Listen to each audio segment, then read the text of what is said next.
اور human rights دنیا کے سب سے زیادہ انسانی حقوق کی خلاف ورزیاں مقبوضہ کشمیر کے اندر کر رہی ہے، مودی سرکار کر رہی ہے اور ان کی افواج کر رہی ہے۔ ہمارے سفارت خانوں نے کس حد تک دنیا کو بھارت کا مکروہ اور شرمناک چہرہ دکھایا، کیسے دکھائیں گے؟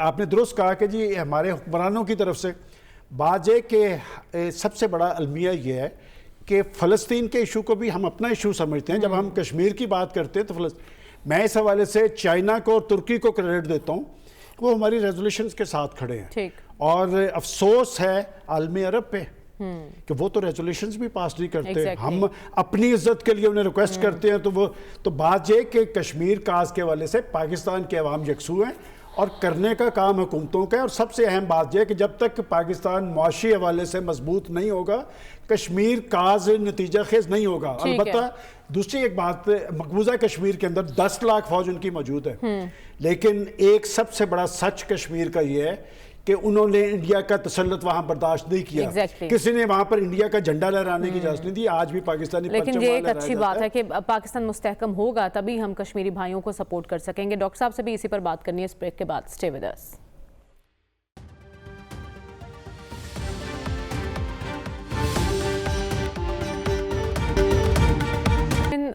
بھارت کشمیریوں پر ظلم کی انتہا کر رہا ہے، لیکن عالمی برادری خاموش تماشائی بنی ہوئی ہے۔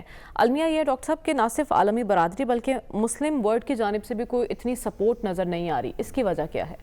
دیکھیے پہلے تو یہ ہے کہ کشمیری کب سے سٹرگل کر رہے ہیں اور ان کا عزم جو ہے سٹرگل کا کم نہیں ہوا، وہ بڑھتا جا رہا ہے۔ پاپولر موومنٹ ہے، عوام میں بیس کرتی ہے، ہندوستان چاہے اس کو ریکگنائز کرے یا نہ کرے، لیکن یہ حقیقت ہے۔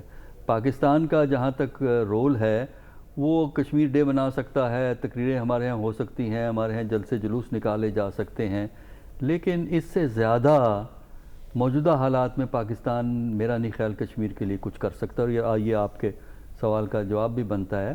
وجہ یہ ہے کہ دیکھیے جو دوسری دنیا ہے وہ یہ دیکھتی ہے کہ جو کشمیر کی سب سے بڑی ایڈوکیسی کرتا ہے ملک، یعنی پاکستان کرتا ہے نا، اور تو کوئی ملک اتنی نہیں کرتا، تو اس کی اپنا ڈپلومیٹک وزن کیا ہے انٹرنیشنل سسٹم کے اندر، اس کا اپنا کلاؤڈ کیا ہے، اس کی اپنی حیثیت کیا ہے۔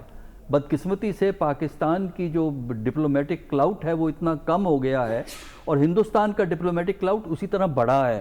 کیا وجہ ہے؟ Internal economic situation, political stability. تو جب تک آپ انٹرنل اکنامک سٹیبلٹی اور پولیٹیکل سٹیبلٹی نہیں کریٹ کر سکتے، آپ کی ایبلٹی کشمیر کی ہیومن رائٹ کا ایشو آپ ریز کرتے ہیں، دنیا سنتی ہے، لیکن جب وہ دیکھتی ہے ہندوستان کی طرف، ہندوستان کے اکنامک سٹیبلٹی، ہندوستان کی مارکیٹ، ہندوستان کا ڈپلومیٹک کلاؤڈ اور ہندوستان کا جو بزنس اور کمرشل ایلیٹ ہے، انڈسٹریل ایلیٹ ہے، وہ یورپ میں بھی انویسٹمنٹ کر رہا ہے، وہ برطانیہ میں بھی انویسٹمنٹ کر رہا ہے، وہ امریکہ میں بھی انویسٹمنٹ کر رہا ہے۔ تو اس لیے یہ فرق ہے۔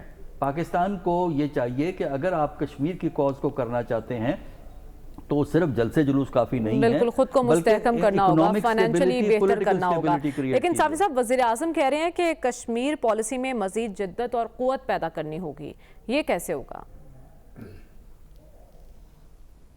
یہ کبھی بھی نہیں ہوگا۔ ویسے مریم خواہش اور تمنا تو یہی ہے کہ 75 سال پہلے ہی مقبوضہ جموں کشمیر کے لوگوں کو آزادی ملتی۔ اس کے لیے اسپیشلی پشتونوں نے خود بذات خود جا کے وہاں پہ جنگوں میں حصہ بھی لیا، لیکن یہ مقصد پورا نہیں ہوا، اور شہباز شریف صاحب کے بیانات سے یہ اب بھی پورا ہونے کی کوئی امکان نہیں ہے۔ فی الحال مسئلہ کشمیر تو ہے، وہ کشمیر کا قبضہ بھی ہم نے چھڑوانا ہے، لیکن اگر فی الوقت ہم کشمور سے ڈاکوؤں کا قبضہ چھڑوائے تو بھی غنیمت ہوگی۔ اس کے بعد پھر کشمیر کا بھی سوچیں گے، اور اس کے ساتھ ساتھ اگر ہم خیبر پختونخوا سے طالبان کا خاتمہ کریں یا ان کا رستہ روکے، کیونکہ وہ ٹی ٹی پی کے لوگ اس وقت آپ کی پولیس اور سیکیورٹی فورسز کے خلاف ترمل ٹیکنالوجی اور نائٹ ویژن سے لیس ہتھیاروں سے ان کا مقابلہ کر رہے ہیں، ان کو جو ہے شہادت کے شہید کر رہے ہیں. دوسری طرف ہماری پولیس کے پاس جو ہے زنگآلود بندوقیں ہیں.